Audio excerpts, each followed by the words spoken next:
పిల్లపాగ కిరణ్ మృతిపై పలు అనుమానాలు ఉన్నాయని గుంటూరు జీజీహెచ్ మార్చురీ ఎదుట కుటుంబ సభ్యులు ఆందోళన వ్యక్తం చేశారు.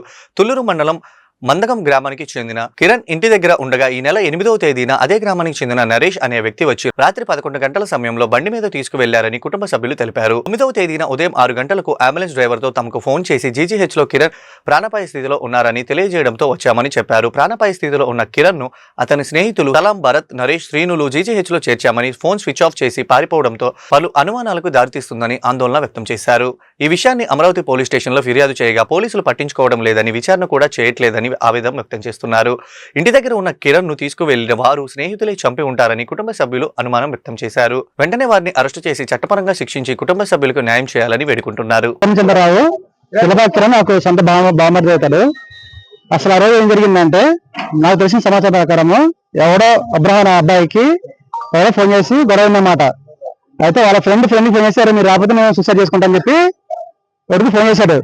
వాళ్ళ నరేష్ అనే ఫ్రెండ్ మా గిద్దెన్ గారికి ఫోన్ చేసి, నువ్వు రారా ఇట్లా గొడవ అవుతుందని చెప్పేసి మనోడిని బలవంతంగా అన్నం తిన్నవన్నీ ఇంటికి వచ్చి బలవంతం తీసుకెళ్లారు. నరేష్ అనే అబ్బాయి ఇంటికి వచ్చి తీసుకెళ్లారనమాట. ఇట్లా జరుగుతుందిరా, నువ్వు రావాలరా అని అన్నం తినవాడిని ఇంటికి వచ్చి బలవంతంగా తీసుకెళ్లారు. మా వాడిని 11:30కి నైట్ 11:30కి ఇంటికి వచ్చి తీసుకెళ్లారు. తీసుకెళ్ళిన తర్వాత ఇది అంటే ఇది నా 20 నిమిషాలు తాగట్లే, అసలు తాగట్లు ఏం చేయట్లా. అలాంటి బలవంతంగా బియ్యం తాగిచ్చి వాడిని తీసుకెళ్లి మత్తు పదార్థాలు ఇప్పించి బలవంతంగా ఇప్పించి వాళ్ళు కావాలని కొట్టి అక్కడ కావాలి పడేశారు. అక్కడ అది యాక్సిడెంట్ గా జరిగినట్టు మాకు అనిపించట్లేదు. అసలు అక్కడ జరుగుతున్న సిచ్యువేషన్ బట్టి అక్కడ బండికి కానీ అక్కడ వెనకాల కానీ చిన్న దెబ్బ జరగలేదు.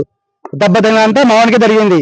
యాక్సిడెంట్ జరిగితే ఇక్కడ మనకు పడిపోతే లెఫ్ట్ సైడ్ రైట్ సైడ్ తగలేదు, కానీ అది వెనక జరిగింది. బండి మనోడు ఎప్పుడు వెనక పడడం. ఓకేనా, మాకు ఎందుకో దీని మీద అనుమానాలు ఉన్నాయి.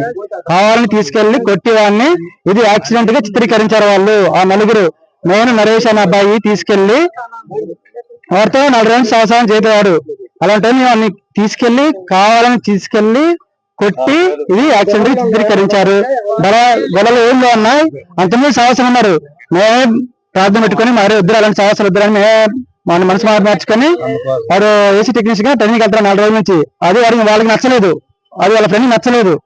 వాళ్ళు ఇట్లా భయపడతాని చెప్పి వాళ్ళకి నచ్చలేదు. దానివల్ల నేను బలవంతంగా తీసుకెళ్లి ఇట్లా గొడవ ఇట్లా ఫ్రెండ్ కి ఇట్లా 13 రోడ్డు సూసైడ్ చేసుకున్నానరా, నువ్వు రావాలని బలవంతంగా నమ్మించి తీసుకెళ్లి తాగిపిచ్చి వాడిని కొట్టి అది యాక్సిడెంట్ కి చిత్రీకరించారు వాళ్ళు. ఆ బండికి గాని వెనక కూర్చున్నా చిన్న దెబ్బ తగల, కానీ మొత్తం కంపే మళ్ళీ మొత్తం ఆ ఏదైతే కాలం ఉందో మొత్తం కంప రాళ్లే. ఫైనల్ ఏంటంటే ఇది మాత్రం ముమ్మాటికి హత్యే. కావాలి నలుగురు ఫ్రెండ్స్ తీసుకెళ్లి వాడిని కొట్టి ఇది యాక్సిడెంట్ గా చిత్రీకరించారు. ఇది ముమ్మాటికి హత్యే. మాకు న్యాయం జరగాలి, మా అక్క మా బావకి న్యాయం జరగాలి. వీళ్ళు ఆల్రెడీ అంత ముందు ఒక అబ్బాయిని ఎట్లా తీసుకెళ్లి కొట్టారు. మా తమ్ముడు పేరు కిరణ్. మా తమ్ముడు శుక్రవారం రాత్రి 11:30కి వాళ్ళ ఫ్రెండ్స్ ఫోన్ చేశారని చెప్పేసి ఇంట్లో నుంచి వెళ్ళాడు. వెళ్ళిన తర్వాత ఉదయం 6ంటికి మాకు అంబులెన్స్ డ్రైవర్ కాల్ చేశాడు. కాల్ చేసి మీ అబ్బాయికి ఇలా యాక్సిడెంట్ అయ్యింది, అర్జెంట్ గా జీజీహెచ్కి రమ్మని చెప్పాడు. చెప్పిన తర్వాత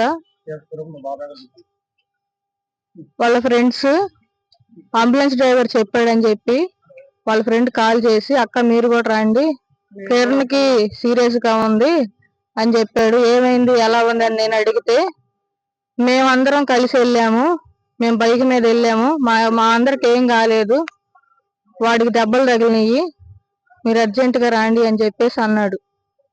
వచ్చిన తర్వాత ఇక్కడికి మేము వచ్చిన దాకా కూడా ఆగకుండా వాళ్ళు సంతకాలు పెట్టేసి పరారీలో ఉన్నారు.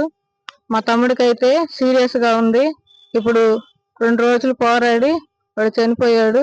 పోలీస్ స్టేషన్ లో కంప్లైంట్ ఇచ్చాము, కానీ వాళ్ళ నుంచి మాకు ఎలాంటి రెస్పాన్స్ లేదు. మాకైతే ఈ విషయంలో న్యాయం కావాలి. మాకైతే అనుమానాలు ఉన్నాయి వాళ్లే చేశారని. మీడియా వాళ్ళు ఖచ్చితంగా మాకు సహకరించి మాకు